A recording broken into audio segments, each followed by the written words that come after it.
definitely appreciate the work that you've been doing, and I Well, look thank forward to you. hearing more.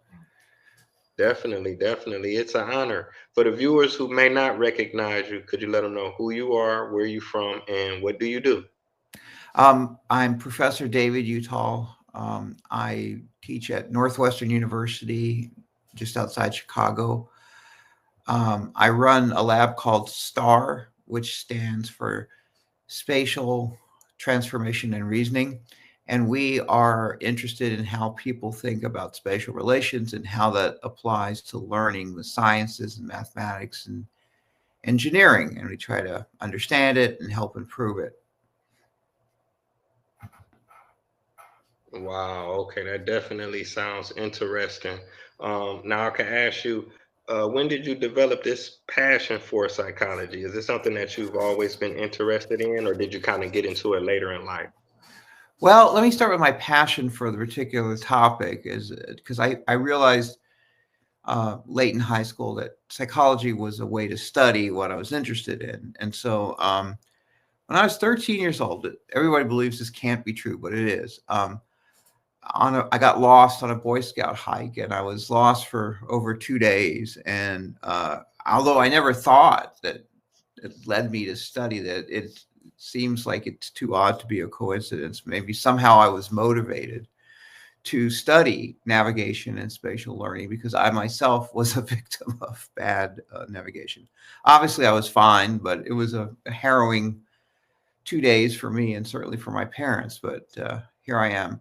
And then in college, I didn't know anything about social science, and I started taking classes, just things that were required to get distribution credits, and it really paid off because I started to learn that you could study some of these social issues scientifically. And I got most interested in psychology and pursued it, and I've been doing it ever since 1983. Wow. So, yeah, a long time ago. Wow, that's truly amazing. You've been doing this longer than, a lot of people been living. Yes, Now I wanted to ask, that's called being old. yeah, Yeah. Okay. Okay. Go ahead. yeah, yeah. But you good at it. You great at it. You one of the best. Now I'm a world traveler myself. I've been to about 70 countries, and I find myself getting lost a lot. So I take a lot of pictures of different little I guess like little signs or restaurants so I can kind of backtrack my way. Because even with the Right. GPS, I still, lose track of where I came from. Now, go ahead. Well, GPS, of course, has changed everything. That you're wise to not rely totally on GPS and to think about the need to find where you're going, because, like, most people get lost, don't realize that they're getting lost until they are lost. So keep being aware of the possibility is a big step towards preventing it. We can talk some about GPS and how it's changed navigation just so dramatically. It's one of those. Yeah, yeah. It's one of those human skills. Navigation may be a human skill that we're sort of losing through lack of use. And there's been several studies now that have shown that people who rely a lot on GPS actually are worse at navigating without GPS, and that makes sense. But to actually see it, see a decline in abilities that used to be really important is, you know, it's interesting. I mean, technology and human thinking have always been intertwined. So I'm not like, I don't think it's like a terrible, horrible thing, but it is noteworthy that we're getting worse at navigation in some ways. I mean, as long as you have the GPS and it's got a good charge and you got the maps downloaded, then you're okay. But you know, things can go wrong, and like you said, it's not always perfect, and it doesn't always uh, tell you when to turn and things like that. And we forget that those maps are not part of the GPS. All the GPS does is tell you where you are on Earth and update that continuously. Then you need this sort of separate software that downloads the maps and puts that point on the map. So you really, either you need to have a connection to the internet at all times, which is not always possible, or you need to think ahead and download the maps so you're prepared to go. And many times people find, my phone won't work, I'm lost. So it's still a problem. Yeah. Yeah, yeah, definitely. You made an important point. Like you say, navigation is a skill, and the more we rely on technology, we, I guess, have some type of atrophy. Like with my handwriting, is declining, so I have to go out of my way to make sure I practice my handwriting and my signature. So I don't completely lose it. Due to Yeah. I the mean, advancement in technology. similar arguments were made when calculators became popular. I remember like the day I got my first calculator, it cost $49 back in the 1970s. So that was quite expensive. Now I don't even know if you could buy one because they're on cell phones, but people were so worried that we're going to lose our ability to do mathematics. And I guess maybe we are worse at doing it by paper, pencil, or in our head. But if we always have the tool handy, it does free up our minds to do perhaps more interesting or creative things. So there is a bonus to putting some of these everyday tasks into technology as long as you have the technology to. I mean, go all the way back to reading. It wasn't until like 500-600 years ago that literacy became common. And before that, you'd have to, before the printing press, you'd have to go to a scribe and have it copied by hand, and extremely expensive, extremely time consuming. And even then people were worried that we're going to lose the ability to talk to each other if we all we have to do is read and things. And so this has been a pattern as technologies emerge that facilitate cognition. People often worry that the underlying abilities may disappear, but I just like to see it as a trade-off. But yeah, it is kind of scary. Like my daughters grew up in the GPS age, and I'll never forget. Like she may not want to hear this, but she was driving one day and she called and she said she was lost, and I was like, "Well, what town are you in?" And she didn't know. And I said, "Well, what do you see?" And she would just say, like, "I see like a church," but she couldn't like put herself into a particular place. So it wasn't just the navigation that was lost; it was the whole sense of place, and that sort of worries me a little bit because we're very tied to the places that we live in and create. And it's just like everything they say about the phone, you're just kind of going through life without actually engaging. And so that's a difference. It's like I usually know what Chicago suburb I'm in at a given time, and I'm aware of the streets and things like that, and that just wasn't part of their lives. And so it's interesting, but they're doing fine.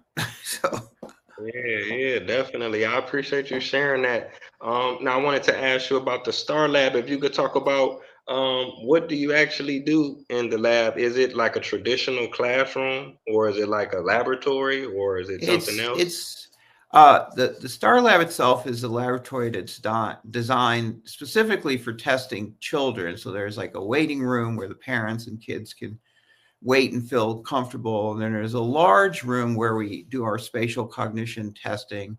There's a couple of smaller rooms where we can do experiments that don't require large space, and it varies like depending on what we do. I've done lots of studies of map reading and how people make sense of direction judgments even in the laboratory.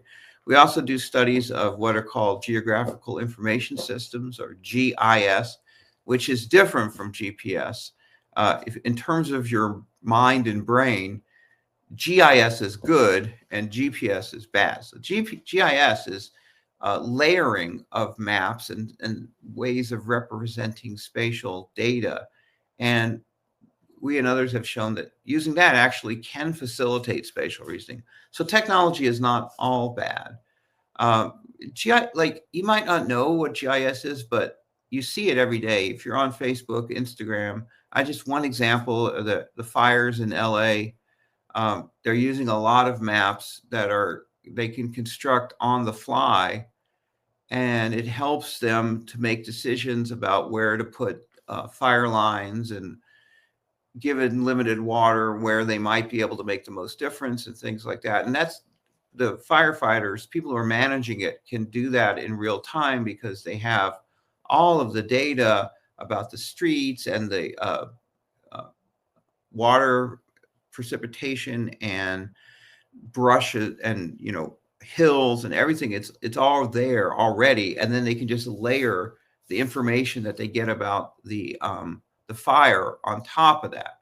So they're trying to predict things like who needs to evacuate next.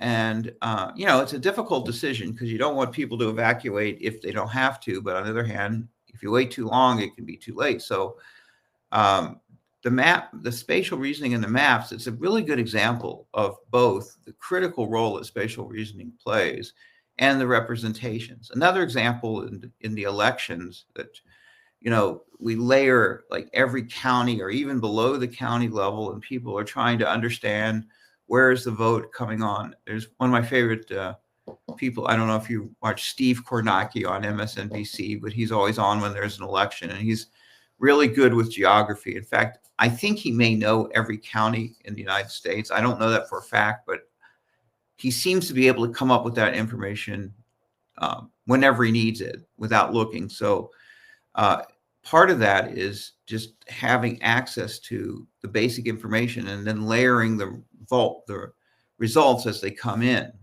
So he can say, okay, it looks like this candidate's going to win because 80% of the vote is in, and in these areas, what's left is tending to vote for the person who's already winning. So we can go ahead and project, again, we may not think of those as spatial, but they really are. And the maps and the GIS tools really matter. So a lot of our work now is like on the promise of GIS for learning and thinking and reasoning. It's an emerging like job career for people. It's used I gave these examples in emergency services and voting, but real estate, somewhat more mundane things like marketing, real estate, deciding where to put a new building, deciding if like zoning issues. So what would happen if we change things here, if we allow, for example, more higher density housing? How could we expect that to change the population, and how would that change things like demands for parking and use of natural park facilities? And like all these things are going to be affected, and we like to think about that as a spatial distribution, and so GIS allows us to do that. Wow. Okay, that's some important information. I appreciate you It's breaking that down. it's everywhere. You couldn't. It's now one thing when after people listen to this, I would bet they would see 10 GIS created maps in the day if they're online anywhere. People use them all the time. Newspapers. I mean, everybody uses them all the time now. They just don't know what they're using. And I like to say, why not make this available to more people? It takes a little bit of training and learning. So does every computer technology. But once you get it, you really start to see things differently. So my students here at Northwestern, I teach a class called Mapping for Social Issues. And a lot of it has to do with inequities and in access to resources. So here in Chicago, we have a very sharp division between the North and the South Side. And the South Side tends to be less well served. And a really classic example is food deserts where there's not access to fresh food. And so we could map that out just to see it. And it really hits you dramatically.